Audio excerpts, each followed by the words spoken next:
There's a groupthink perspective that has become insulated in the echo chambers of our institutions, etched into our bodies of government. It commutes across this city every day and lives within the walls of City Hall. It's a persistent voice, one that tells us that we should be more pragmatic, that we can't have what belongs to us.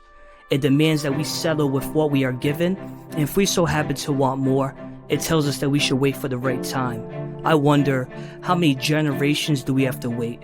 How many future generations should we deprive our young people and families of adequate public education, affordable housing, clean air and drinking water? How long should we wait until our families have protections for places where they live and no longer face the grave injustice of being overtaxed on their homes, while real estate developers are given tax breaks to build luxury housing that we can't afford to live in? My name is Justin Roias. I'm a husband, father, social worker, and renter. I was born and raised here and proudly educated in our schools. I've spent most of my life giving back to this city, a place that has given me so much.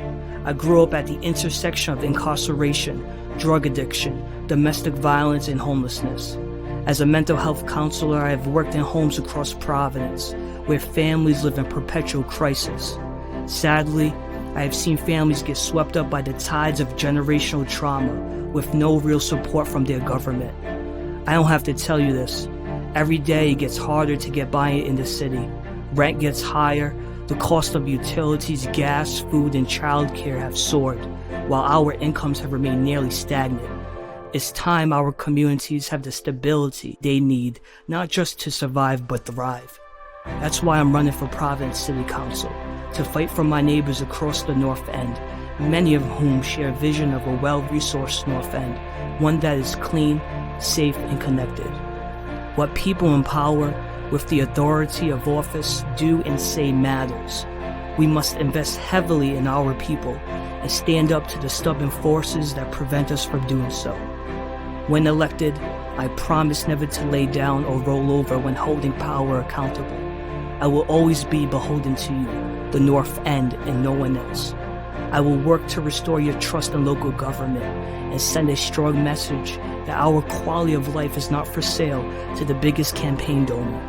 The times of negotiating against ourselves and watering down opportunities for progress are over. So join me and let's build a neighborhood and city that leaves no one behind.